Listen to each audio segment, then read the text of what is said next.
Et chers amis internautes, bienvenue dans votre émission Enquête et Découverte. On est encore en joie ensemble. Nous sommes à partir de votre chaîne JTC Magazine en sigle Jeunesse Congolaise. Au travail, Babia chaîne Abino, pour nous informer. Aujourd'hui, on est ensemble ici avec Dr Gloire Mbayabo. Il est docteur pédiatre au sein de la clinique universitaire pour l'hôpital Amoulin mais aussi docteur pédiatre aussi dans l'hôpital du cinquantenaire, mais aussi chef des travaux dans Inikin. C'est avec lui qu'on va parler de tout où est lié dans le domaine de la pédiatrie, par rapport à la demande Nabino. Sans plus tarder, son même parole na Isaac. Isaac, moi, sans pour deux années, même parole na tout fond. Le docteur Gloire, tout solo là. Docteur Gloire, bonjour. Bonjour, monsieur Fabrice. Bonne santé déjà, docteur. Oui, santé, ça va bien. Le monde dit que ça aime déjà respecté, mais tout le monde anglais, on est solo malade. Oui, il y a un contexte tout dans le coronavirus, il faut respecter une distance, il y a au moins 1 mètre pour éviter les éventuelles contaminations. Oui, vous avez demandé par beaucoup d'internautes par rapport à la zone d'ombre où peut-être éviter, tout solo. Tout le monde a docteur, pédiatre, il y a domaine, il y a docteur, mais vous avez plus dans le domaine de la pédiatrie. Est-ce que tu as déjà pédiatrie, c'est quoi? Peut-être que tu as pédiatrie, mais comment tu as plus d'explications par rapport à ça? En fait, pédiatrie est une partie de la médecine. Partie de la médecine, ils s'occupent de la bana. Donc, comme on dit, la pédiatrie, c'est une branche de la médecine qui s'occupe de l'être en pleine croissance. C'est-à-dire que la pédiatrie s'occupe de la muto azoko la nan. Et par là, on comprend que les depuis conçu, depuis la conception, jusqu'à ce qu'il atteigne la majorité, c'est-à-dire l'âge à 18 ans. Batunion, ceux qui ont âge dans la C à 18 ans, ceux qui ont un problème pour la croissance, pour l'évolution de bango, ils ont des pédiatres qui s'occupent de problème de bango. Car le problème c'est l'évolution normale de bango. Donc, chez les moins de 18 ans, c'est-à-dire de la naissance, voire même de la conception, si à 18 ans, n'est-ce pas, les pédiatres vont s'occuper de la au-delà de 18 ans, c'est-à-dire à partir de 18 ans ou plus, on a la médecine interne, on va soigner par la mycolo. Mais en réalité, pédiatrie, ils vont s'occuper de la bateau en pleine croissance, en plein développement. Oui, ils vont s'occuper de la bateau en pleine croissance, en plein développement. Mais apparemment, pédiatrie, ils ont une branche. Est-ce que vous pouvez nous énumérer la branche et nous expliquer aussi en détail? Voilà, exactement. Pédiatrie, ils ont une branche. Parce que nous, totalement, la pédiatrie s'occupe de la personne en pleine croissance, c'est-à-dire jusqu'avant 18 ans, n'est-ce pas? Donc, n'importe quelle maladie, n'est-ce pas? Déjà, celui totalement, bébé, moi, jusqu'à 28 jours, problème sur la nouveau-né ou bébé, ils ont prise en charge par des néonatologues. On est à moi branche na ce qui parle na pédiatrie, la néonatologie. Néonatologie s'occupe na bana oyo baza balikina 1 mois te ba nouveau né bana ba tuko botamati 28 jours. Au-delà des 28 jours, ceux qui balikisi 1 mois déjà, ba koti na branche mususu. Maintenant, à part ça, bana ba ko bela maladie nyonso oyo ba mikolo pe ba belaka. Moi na okipoza na maladie ya motema. Wana ba cardiologue pédiatre nde ba s'occuper nango. Wana to bengi cardiologie pédiatrique. À part cardiologie pédiatrique, bana bela pe maladie à cancer. Maladie à cancer, wana to bengi oncologie pédiatrique. À part ça ba okipoza maladie à rein. Wana bengi en néphrologie pédiatrique, c'est-à-dire baza ba pédiatre ba s'occuper na ba maladie à rein. Bamusu baza na maladie ya makila neti ba drépanocytose ainsi de suite, anémie SS. Wana eza ba hématologue pédiatrique nde ba s'occupera nango. Toza pe na bano ba na ba état moko mabe, ba ye aza na coma, azo convulsion et tout ça, ba koyamba na urgence pédiatrique, eza pe service mususu, ba urgentiste pédiatrique ba s'occupera ba état moko grave o bana bayaka nango. Et puis bon, il y a soins intensifs pédiatriques. Soins intensifs, c'est urgence qui est stabilisé, ce qui est dans l'état mabé. Il y a soins intensifs pour les état vraiment mabé. C'est un hôpital où il y a soins intensifs pédiatriques. Et donc, tu as une maladie, il y a mutu, il y a bana. wana tobenga yango neurologie pédiatrique, c'est-à-dire bana babelaka malade ya mutu baza na baséquelle neti ya baméningite ya bapaludisme cérébral et tout ça basoignaka bango na département ya neurologie pédiatrique, bano baza neti na baautisme ainsi de suite basoignaka bango na neurologie pédiatrique. Donc vous voyez que pédiatrie eza na babranche ebele, toa mpe na branche mosusu ya réhabilitation nutritionnelle, bana mosusu bazalaka na malnutrition, donc croissance na bango eza bien te wana si il faut que soigner bango eza bato ba pédiatre o baza spécialisé na réhabilitation nutritionnelle hein, o pe ba s'occupera na croissance et développement ya bana ndenge mwana zokola ndenge croissance nezo salama wana benyango ba pédiatre réhabilitation nutritionnelle. Bana musu pe ba bela ba maladie musu neti ba diabète ba bela maladie musu neti ba diabète et les bas âges bazali wana eza ba endocrinologue pédiatrique bato qui pa maladie neti ba endocrinologie eza ba pédiatre wana spécialisé nango bango wana. Donc au moins que tu as ba branche belé na kati ya pédiatre. Na mono numéro ba point belé mais apparemment bana ba tamana malformation peut-être moi bango ndi bazana moi domaine moto et sur le bango. Si nenti waza malformation visible. Biso ba néonatologue to yamba bango.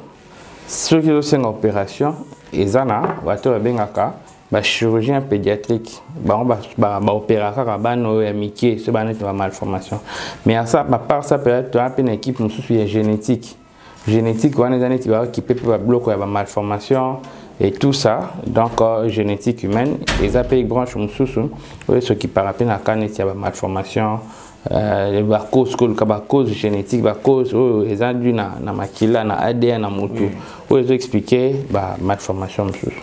Ok, merci beaucoup, docteur. Oui, merci beaucoup, docteur. Tout continue dans le cadre de l'émission Enquête et découverte. Vous nous expliquez la liste de maladies aux traitables parties à la pédiatrie. Mais parlons-nous un peu de la spécialité néo. Base néonatologie. Néonatologie. Peut-être expliquez en détail c'est quoi néonatologie et comment voilà. Néonatologie est la branche où il y a pédiatrie, n'est-ce pas?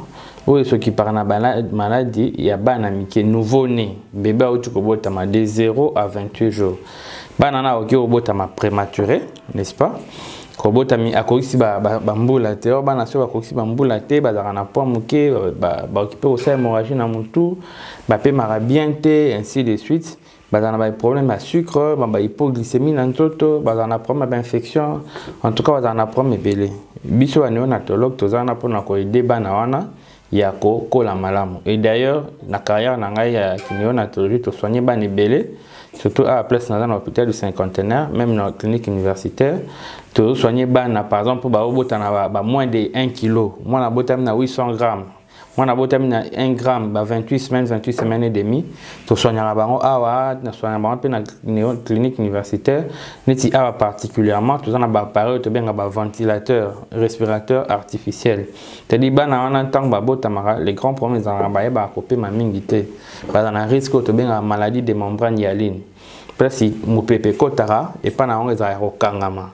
Donc pour na ofungolango na poto utiliser mingi produit bien à surfactant.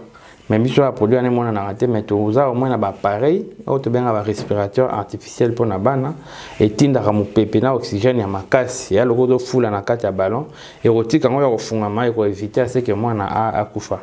Et awa particulièrement to soigner bana belé ba 800 grammes, ba 1000 grammes. Hein, ça dit 1000 grammes, c'est à peine 1 kg, 28 semaines et demie, 27 semaines et demie, 29 semaines. Basé belé, auto-soigné, puis collé, on se bat 3 ans et demi, 4 ans et demi, on se bat quelques mois. Et donc, c'est témoignage faisait belé, maman va soigner, ceux qui ont des missions, ils peuvent témoigner pour nous le belango. À part ça, il y a un peu de botami prématuré, c'est-à-dire les chombete, mais à botamine, à l'élagi par exemple, mais là, maman a une attention, tout va problème sous moi na alela gita sali au bien asphyxie, to soignera bango pe.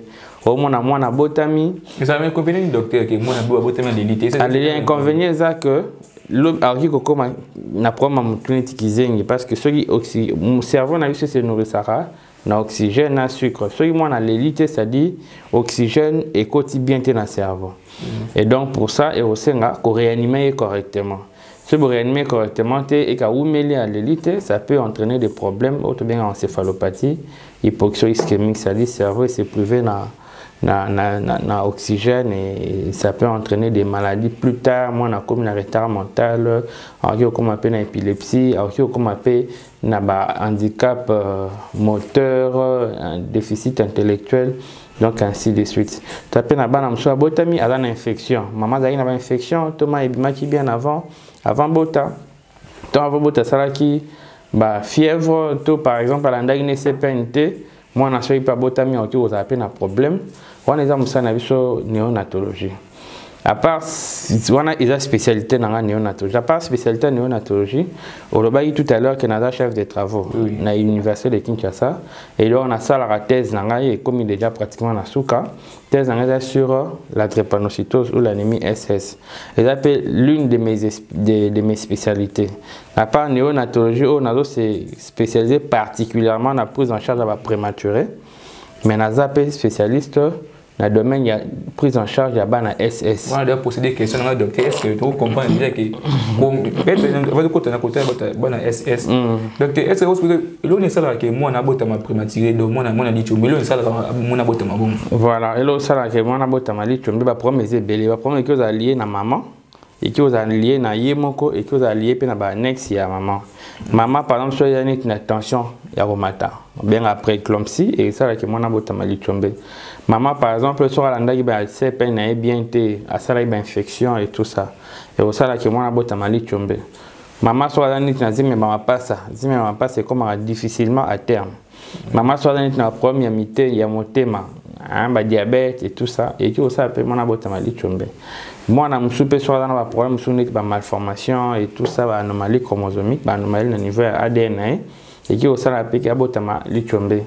Bah problème sous neti placenta et vieillir et comme moi kala moi la que botamali chombe bah blom sous placenta et se décoller place vandaka pour placenta ne permettre qu'un échange entre maman na bébé ce qui neti placenta et longo na place en se décoller et qui aussi appelle moi na botamali chombe bah cause des belé et particulièrement même collé koya avec le temps et dans la prise en charge mon tout ça la katobengango kangourou. Et ça, bah mes marabans, on les coach on a couveuse, au cas où même à la maman, ils ont un avantage mingi. Tout ça, la recherche, toujours le cas déjà, ils envoient des publications. Par recherche, on est là ici que bah mes marabans, on a méthode kangourou, bah ko la bah na lichombe bien sûr, bah ko la moi mbango, bah ko fera mingi té, et puis maïle na bango, ils ont un peu accéléré par rapport à bah nos bâtiments na couveuse. Avec on appelle tout ça là cheval de bataille, na biso to bien à kangourou. Et donc ce sont là mes deux grandes spécialités, néonatologie particulièrement prise en charge à la prématurée.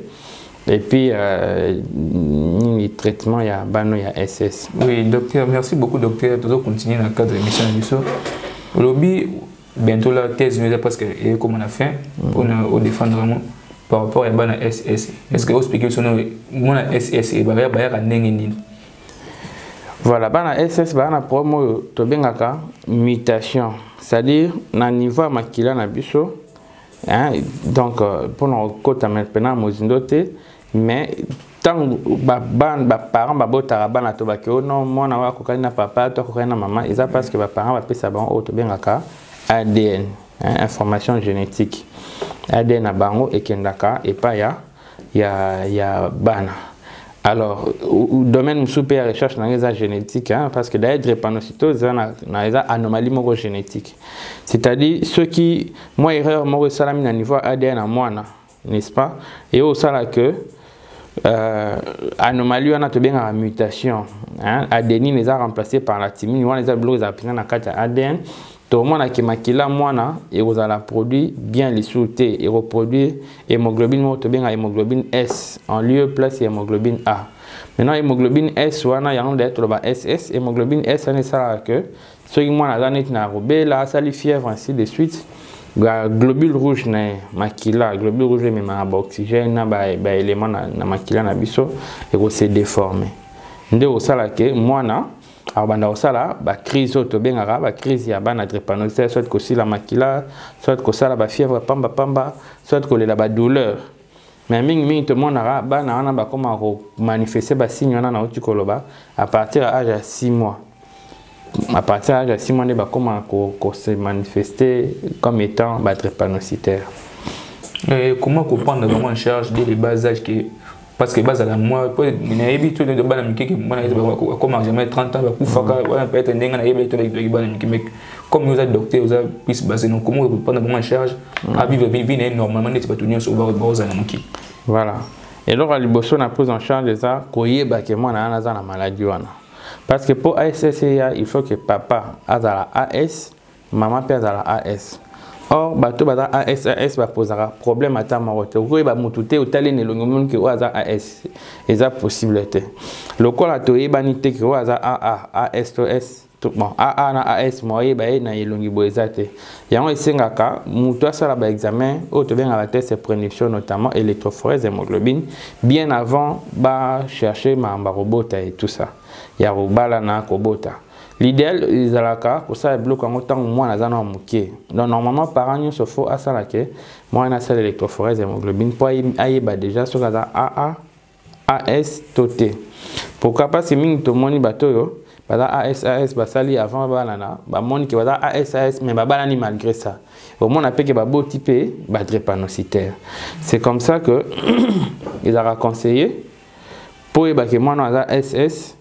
Il faut ça la électrophorèse déjà ça sur le monument on a ça makila aussi la makila pamba moi on a côté hôpital pamba moi on a la douleur on a routine d'avis surtout suspecté déjà qu'il y a SS tant on regarde qu'on hôpital tu ça la test surtout ça les tests c'est confirmé les tu en charge tu as en charge la douleur sur les 5 makila tu retransfusé ils appellent na bakisi surtout ça la tu peux ça la bana pour éviter que babé la tout le temps mais si vous soignez bien au moins on a comme mukolo 50 ans 60 ans hein neti mutunyo sur 100 pour autant que akufa contrairement à ndenge banda ko banakala que moi na SS elle a 25 ans et ça faut parce que maintenant tu es malade on a moins mingi bien donc tu soignes la bana musu bana ba 45 ans musu bana ba 50 ans, 60 ans, comme Bamikolo, beau type bana sans problème. Oui, merci beaucoup, docteur. Est-ce que tu as importance de la vaccination des pas bana et pourquoi faut moi la vacciner dès les bas âges? Voilà, mutuna moko ya motu ya makasi. Je vais vraiment essayer d'expliquer ça correctement. Normalement, ceux qui m'ont abotami, à un anticorps, il y a mon côté. Alors, anticorps et pas maman pas maman particulièrement.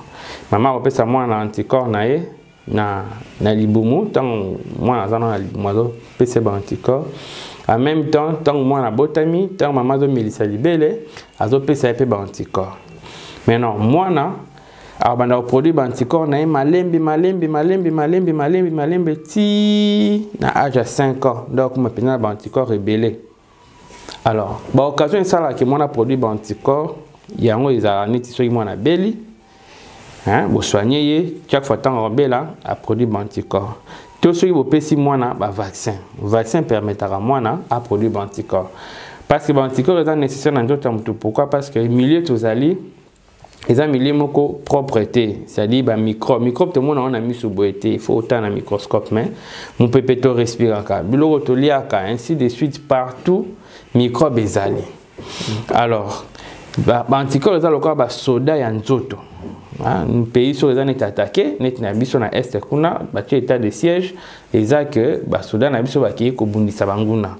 Ba anticorps ezala même rôle na nzoto pour ebundisa bana. Maintenant ba vaccin de permettra bana ba produit anticorps, Pour vaccin en réalité ça nini. Vaccin a une partie ya microbe moko boé, ba longo li partie yo ya mabe, partie za pathogène, partie entraîne la maladie. Batika partie ça la kentoto a produit anticorps, hein, la partie antigénique. Donc ba ju ba pesi en mutu. Donc ba pesi mutu vaccin, moi na à reconnaître comme microbe aller à produire anticorps contre microbe. On a surtout un vaccin contre la rougeole. Par partie, il y a virus à rougeole. Ou est bon maraté, ou est contre la maladie, bah pétion moine. Nous autres moi ne reconnaître que azur rougeole, un contact na rougeole a reproduit anticorps contre rougeole. De manière à ce que plus tard, ceux qui rougeole à solo, virus à rougeole à solo, alors on a facilité à combattre. Alors que mon toit a tiré la vaccin, microbe on a sur les d'autres reçoit tant et belé et reconnaître les microbes wana l'état le caca produit anticorps, ça va prendre beaucoup de temps. Au moins attend sur ce virus, ça a déjà tout microbe wana et ça il m'a bien en tout bomi moi. Il y a une importance, il y a un vaccin. Donc il faut moi n'agner sur un vaccin pour éviter que ça la maladie moro grave. N'importe par exemple la belle amie, tu peux pas avoir un vaccin belé. Biso va vacciner sous 49 mois et pourtant ailleurs va payer sa vaccin même si na âge adulte. Mais bana va avoir un vaccin si na 10 ans 18 ans va se vacciner au moins ils ont évité hein moi na belle la pamba mais biso vaccin sous 49 mois parce que les vaccins à cher et puis ce sont des partenaires qui nous donnent ça gratuitement. Normalement, il y a un bana musu peut soignera, bana mingi ba expatrié et tout ça. Bango bayaka à part ba vaccin on a il y a 9 mois, bango ba prendre ba somba ba vaccin mususu o ba pesa ailleurs, ba e nango pour bana ba respecter calendrier vaccinal international o ba pesa na mikili mususu net mikili a poto. Merci beaucoup docteur. Isaac,